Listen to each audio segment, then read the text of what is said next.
Друзья, всем привет! Сегодня буду делать тыквенный суп. Вкусный, ароматный, нежный тыквенный крем-суп. Кстати, если хотите узнать, чем отличается крем-суп от обычного супа-пюре, смотрите это видео. Поехали!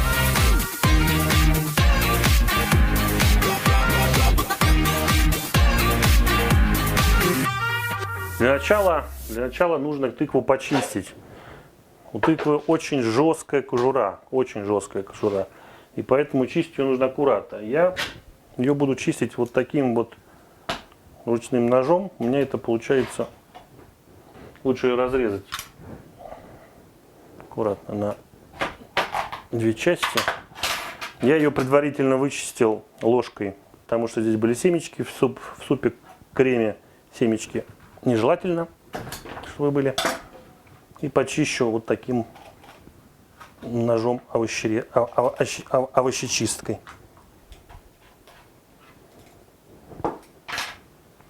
Все. Наверное, в этом процессе самое трудное — это почистить тыкву.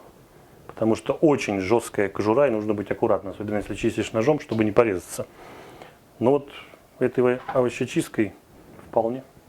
Порежу теперь тыкву на кубики.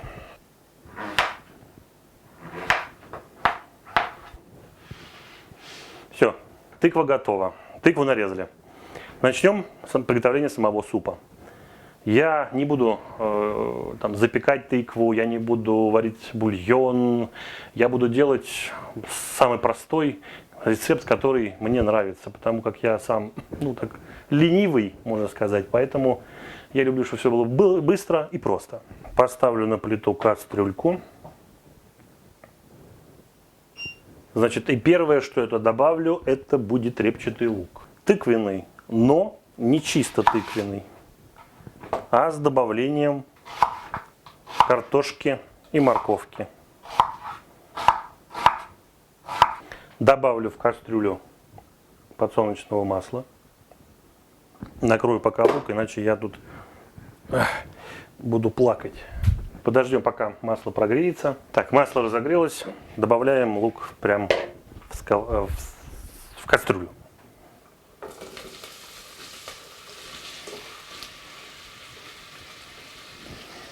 И как бы вот тут обжариваем. Пока у нас обжаривается, приготовлю чеснок. Так вот крупно его порублю.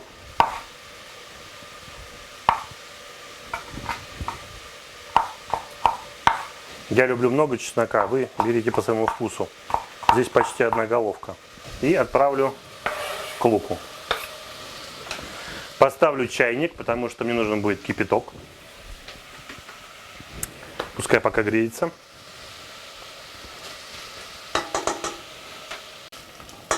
Так, и пока у нас это все слегка обжаривается, добавлю специи. Здесь у меня паприка красная, зеленая, кориандр, душистый перец, белый перец, черный перец молотый, сушеный чеснок. Прям засыпаю. И все это слегка обжариваю вместе с луком и чесноком. Добавляю сюда морковь. Прям морковь можно кружочками.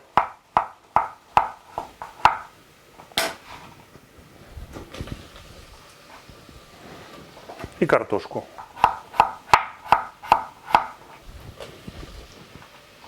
Да, тыквенный суп у меня будет не чистый тыквенный. Вот. А я люблю, когда еще добавить немного морковки, картошечки. Я думаю, наверное, хватит, а то будет уже не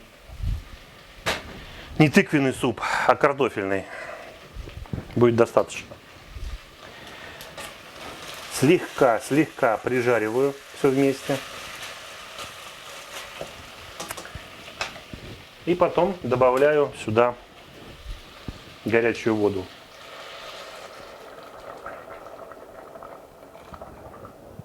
Сама тыква варится очень быстро, а вот морковь с картошкой чуть дольше, поэтому я их вначале сейчас немного протушу, проварю, а потом уже добавлю сюда тыкву. Накрою все крышкой и где-то минуты 2 потомлю. Я думаю, достаточно. Теперь отправляем сюда тыкву.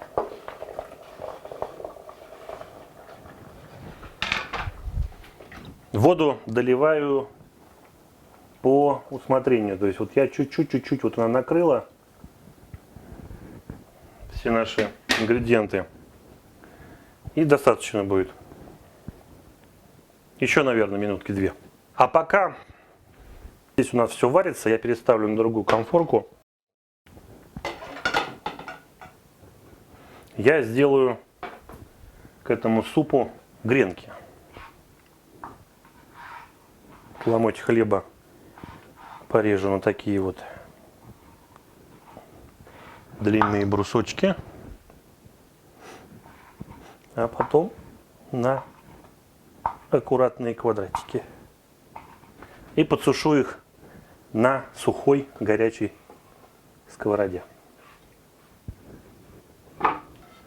Вот так вот мы перемешиваем их и хорошенечко просушиваем.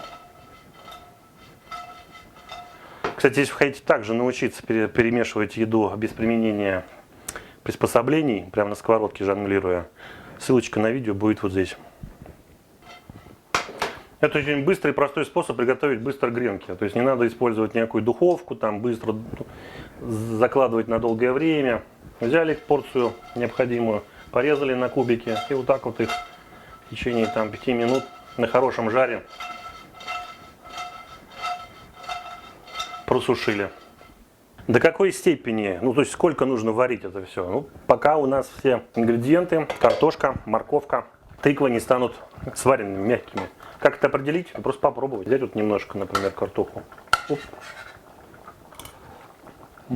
Сварилась. Тыква тем более сварилась, потому что она варится быстрее. Все, я думаю, достаточно. Снимаем с огня и будем взбивать пюрешку.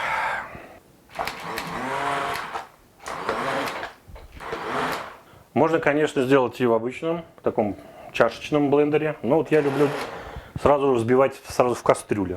Меньше грязной посуды, меньше мороки. Сварил и потом быстро погружным блендером все это взбил.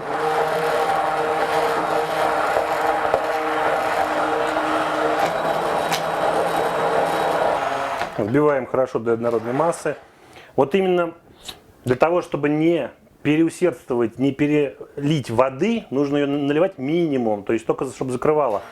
Потом всегда можно кипятка добавить. Если вдруг у вас получилось густой, лучше всегда добавить, чем оттуда воду как-то извлекать. Все, отлично. Хороший блендер.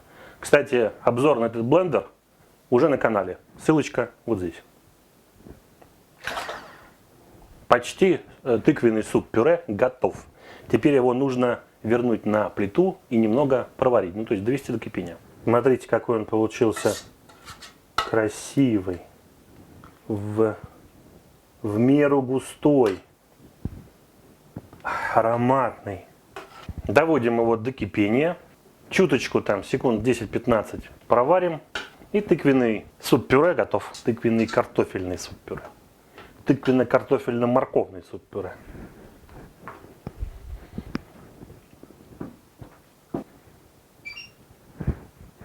И также, чем отличается суп-пюре, томатный, например, от крем-супа? Сперва я в чашку налью суп-пюре. А теперь волшебным движением рук я превращу этот суп-пюре в крем-суп. Что нам для этого нужно? Опять взять блендер.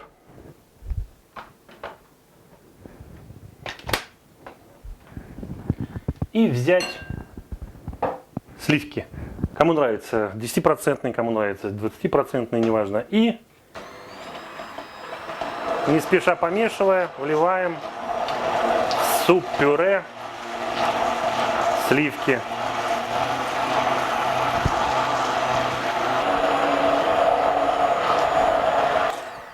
И хорошенечко все перебиваем. И вот это уже у нас крем-суп. Все, отложу пока в сторону. Так, вот подсохли наши гренки. Смотрите, какие они стали.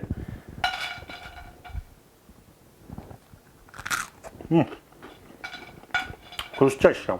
Отлично.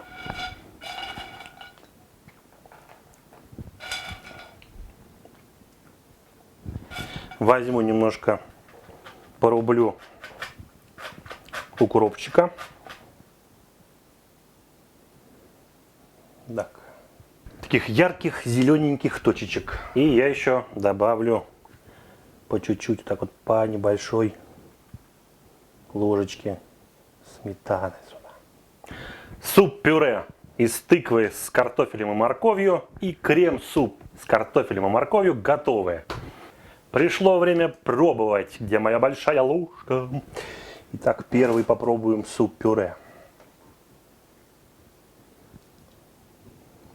Нежная консистенция. Офигенная гренка. Внутри немножко мягкая, снаружи хрустящая. Берем сметанку. Это блаженство. Ну и крем-суп. Да, со сливками он получается более нежный, более кремовый, более сливочный. Они оба шикарные.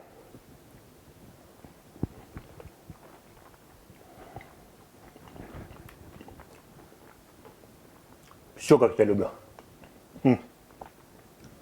Еще в моей копилке два замечательных супа. Ну, по идее, один суп с вариацией. Друзья, спасибо за просмотр. Всегда рад вашим пожеланиям, лайкам, комментариям. Подписывайтесь. Без вашей поддержки канал будет развиваться, но медленнее. А тут планируется еще очень много интересного. С вами был Александр Ревва. С вами был Александр Ревва, канал Чикфуд. Всего вам хорошего.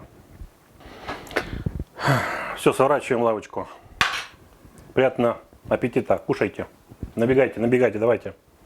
Тихо, тихо, не все сразу, по одному, по одному.